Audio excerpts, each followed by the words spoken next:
Comme il y en a, ils vont mesurer. Allez, on fait un peu de radio comme on fait chaque année. Et voilà Nadine Senet avec Régis Sioc. Nadine Senet qui a été vice-championne de France en 82.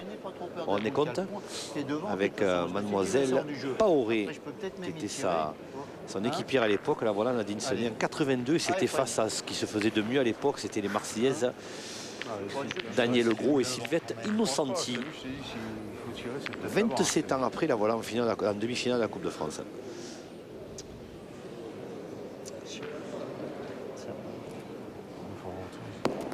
Ah, je sais pas, ça va. Alors, là, il a rentré la boule de l'écluse, je crois. Ah, c'est la boule de l'écluse. Alors, il faut suivre à côté, Laurent, parce que je ne sais pas combien il y en a à côté. Mais je ne sais pas, je sais pas s'il n'y a pas une possibilité de gagner pour les Montluçonnais qui ont 7. Mais c'est difficile à voir s'il y en a 4, s'il y en a 5, il faudrait savoir. 4. Parce que moindrement que ça passe. Il y en aurait 4. Non, mais même l'autre là-bas, on aurait joué là-bas, quoi. Ah, voilà, donc apparemment, alors, hein, comme on fait de la radio, on se fait aider, hein, Laurent, hein, c'est tout à fait normal. Et notre ami Mariam Barthélémy nous a dit dans le casque qu'en fait, il y a 4 points par terre, mais si le bouchon vient à faire quelques centimètres, il peut, avec sa 6e boule, Denis Olmos, faire rentrer une boule qui est derrière et gagner sur le coup. Alors, on va regarder ça. Parce que là, les joueurs de notre partie ne vont pas jouer. Donc, évidemment, oui, là, ils vont tout arrêter. Il n'y a que Christian Fasino qui réfléchit, mais qui se dit peut-être finalement, personne ne regarde, peut-être prendre le bouchon et le mettre ailleurs. Non, Christian, il reste sur sa partie. Regardez, Christian, lui... Il ne va pas attendre le salut des autres, il reste sur sa partie, il réfléchit. Alors, est-ce qu'il va réussir ce coup? Voilà, alors là... Voilà, donc Denis Olmos, il faut qu'il rentre dans la boule qui a le bouchon. Et si selon où va le bouchon, il a gagné sur la main. Peut-être, il le fait. Peut-être. Il le fait. C'est peut-être fini, oui, apparemment, c'est fini, oui. Oh, quel exploit de Denis Olmos, il a fait. Et donc le salut, apparemment, serait venu du mixte. Ouais, mais je crois que c'est terminé. Sur une main, les Bretons, ils menaient 9-7, ils menaient 11-0. Ils vont perdre sur les 2 parties et sur un coup. C'est fini. Une main. Montluçon est en finale. Sur une main, le voilà, ils ont pris 6 points. Oh, c'est terrible au moral pour nos amis bretons qui n'ont pas vu arriver ce coup là sur une main de 6 points, une main royale. Et voilà donc Montluçon qui était très mal parti, Jean-Michel, soyons clairs. Ah, c'est incroyable. Ils étaient très mal partis, c'est lui le héros. C'est lui, Laurent, le exactement, Denis Olmos, ils étaient plus loin, plus près de la sortie.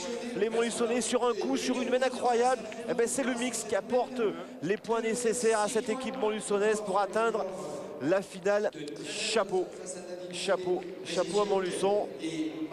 On va revoir ce coup de Denis Olmos qui est venu effectivement décaler le bouchon et apporter les centimètres qu'il fallait pour faire le compte. Bravo. Et ben voilà. Et là on va finir cette semaine au moins. De toute façon, Christian Fasino il va tirer au bouchon. Oui, ils savent que c'est terminé. Ils vont finir la main quoi qu'il arrive. Regardez si Hervé Crozat peut nous montrer les Bretons sur le terrain d'à côté. Ils ont les mains sur la tête. Ils n'ont toujours pas ramassé leur boule. Ils sont abattus. Regardez, c'est incroyable ce qui se passe sur le terrain d'à côté. Si Hervé peut nous montrer un plan large. Voilà, tournez, voilà, merci. Regardez-les. Ils sont consternés. Alors Fasino, lui, s'amuse à tirer n'importe où. Allez, regardez-les. Il n'y croit pas, regardez ça. Ouais. Ah, la alors déception. Angelo, c'est pas sa partie, il était à la partie d'à côté. Hein. Ah, mais bon, celle de son frère, c'est pareil. Oh, la déception des Bretons, c'est terrible. C'est terrible.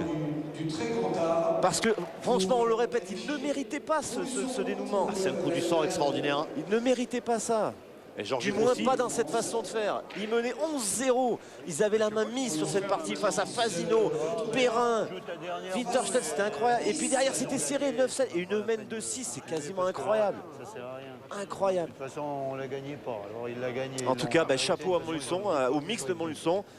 À Nadine Senet d'abord du relais qui a bien tenu, Marco de Châtre.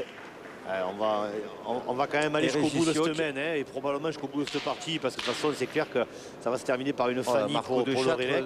Ne s'en remet toujours pas. Hein. bien soutenu par son frère. Regardez les deux frères, regardez cette image si elle est belle, Laurent. Il menait 9 à 7. Il l'a fait quand même. Il menait 9 à 7 les Bretons dans cette partie. C'est terrible, terrible pour le relais Quirion qui donc, comme il y a quelques années à Lens, sort, mais cette fois par la grande porte de cette Coupe de France en demi-finale. Et chapeau, chapeau, et qui continue parce que forcément à un moment donné, ils vont y arriver en cette finale.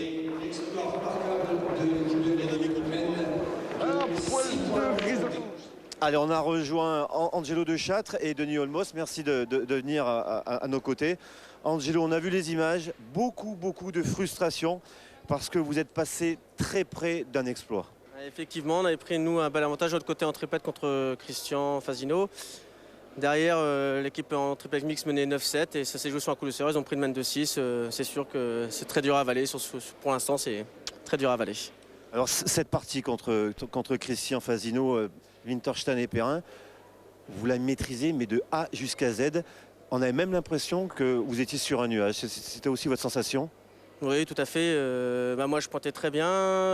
David tirait pas spécialement bien en face. Et puis moi, mon tireur faisait très fort. Et le milieu, ce qu'il avait rajouté, il rentrait de partout. Donc c'est vrai que tout se passait bien.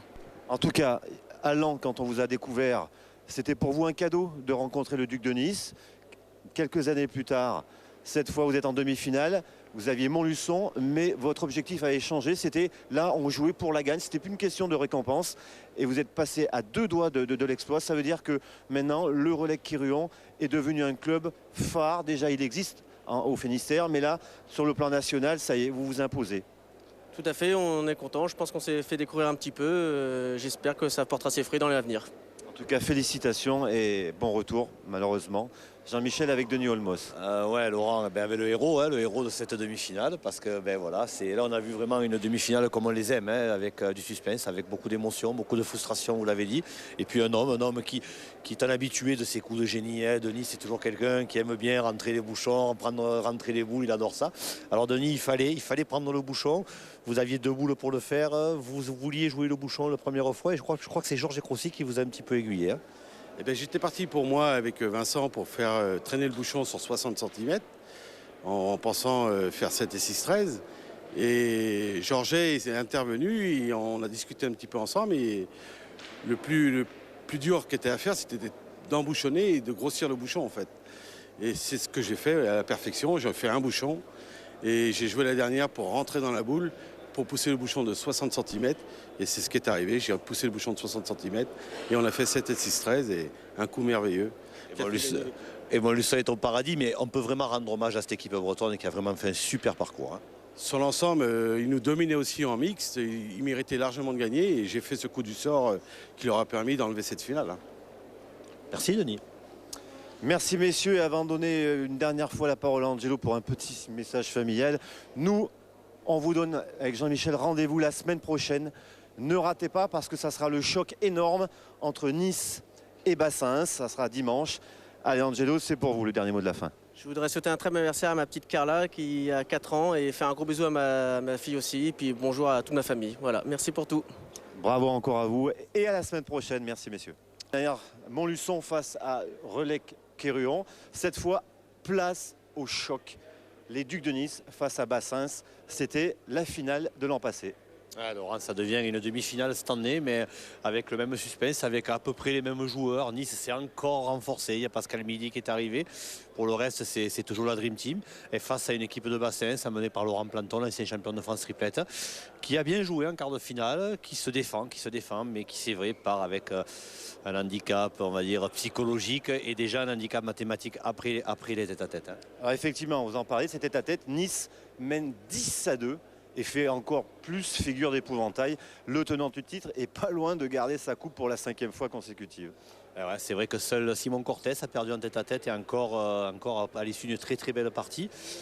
Nice, on le sait, c'est la Dream Team, on l'a dit, mais bon, on ne sait jamais. Vous savez, regardez, on a vu encore avec nos amis bretons la semaine dernière, comme quoi il faut se battre, il faut y croire, avec de la solidarité, de la maturité, de la lucidité, on peut arriver à tout. En tout cas, on va résumer.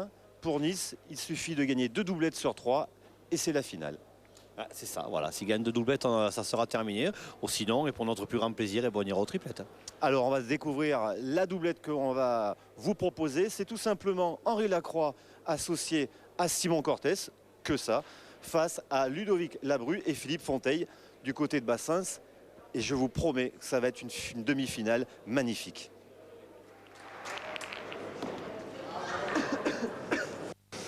Allez Jean-Michel, première mène.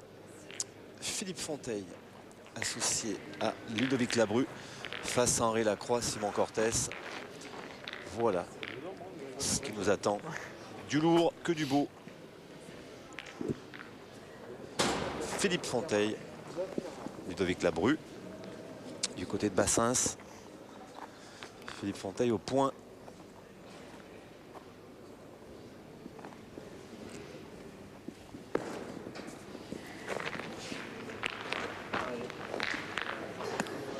Alors, dans cette équipe des Ducs de Nice, c'est Henri Lacroix qui pointe. Ça ne surprendra personne. Ah, ils adorent jouer ensemble tous les deux, Simon Cortès et Henri Lacroix. C'est vraiment une doublette qui a l'habitude de jouer ensemble et qui en plus adore jouer ensemble. C'est mieux pour Henri.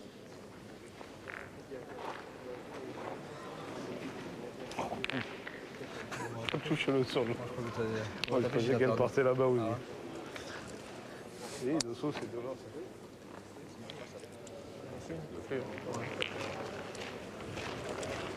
Pas comme quoi, moi, la mienne, je pensais pas. Mais... Allez, il faut que Philippe Fonteille joue bien.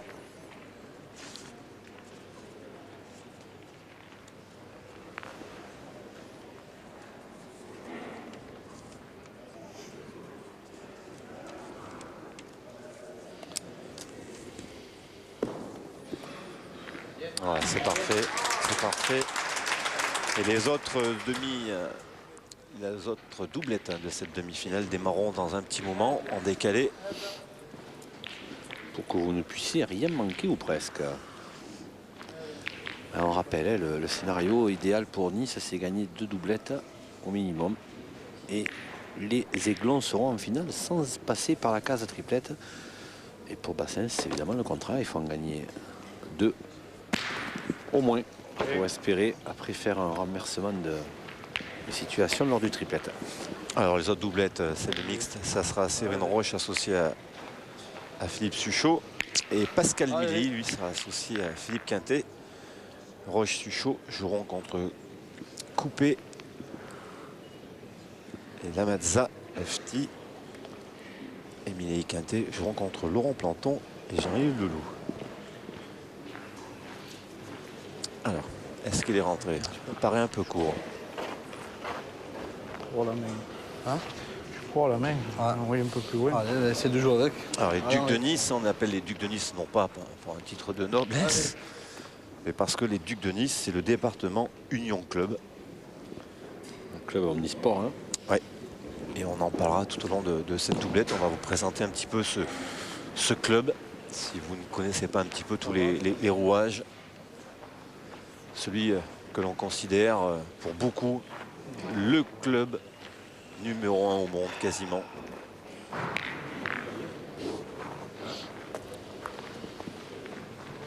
Pas grand chose, hein, mais j'ai chaud pour la main. Je pense que si je viens le gagner, moi, c'est lui, non? Ouais, c'est le jeu. Ouais. Alors, il est rentré. Ah, Philippe.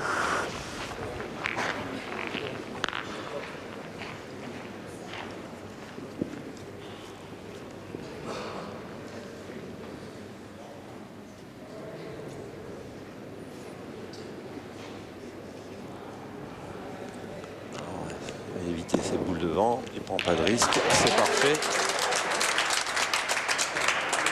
Philippe Fonteille, souvenez-vous Laurent, hein, c'était lors de la finale de la Coupe de France, c'était déjà la même doublette, il jouait déjà avec Ludovic Labru face à Henri Lacroix.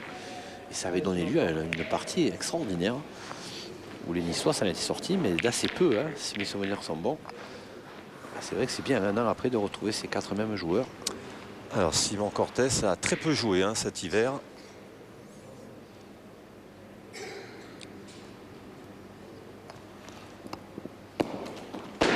Court, pas droit, pas bien.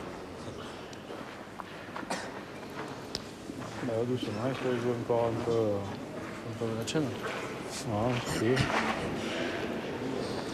Ouais, essaye de rentrer encore un peu. Je dans tes boules, je peux faire la boule. Ouais, à mon avis, moi, même si tu vas envoyer là, parce que tu peux, même si tu vas envoyer dans les boules, tu peux. Tu tapes dans la première, tu vas rentrer, tu tapes dans l'autre, tu vas rentrer aussi. Alors qu'en jouant là, si tu t'écartes, tu risques de pas rentrer. Non? Ouais. Allez, Simon, essaye de bien la jouer encore. Allez, au moins en rentrer une. De toute façon, il joue au jeu. Si jamais l'aventure ne rentrait aucune de ses boules, il arrivera au point. Ah, mais par contre, il est un peu court. Ben voilà, hein, le mène qui se Dessine en faveur des Girondins.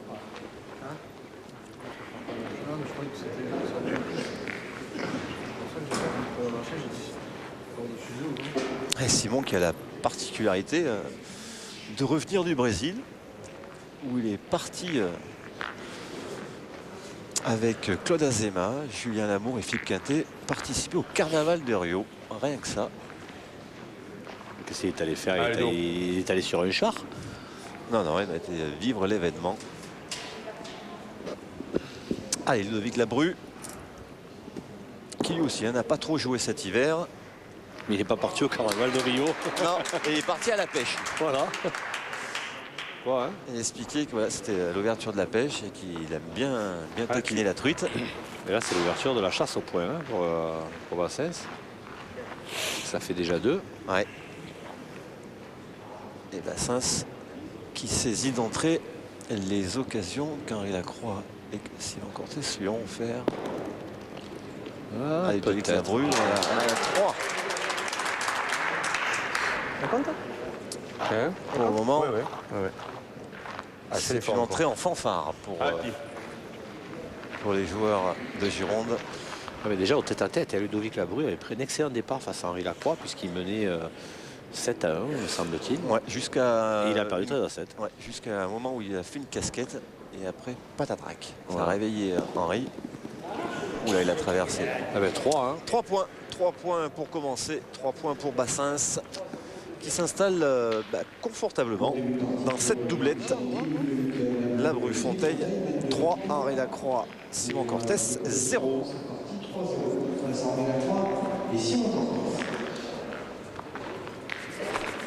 Deuxième mène. Allez, petit avantage d'entrée là pour Bassens. Il n'est pas encore très bien dans la partie là, du côté des Niçois.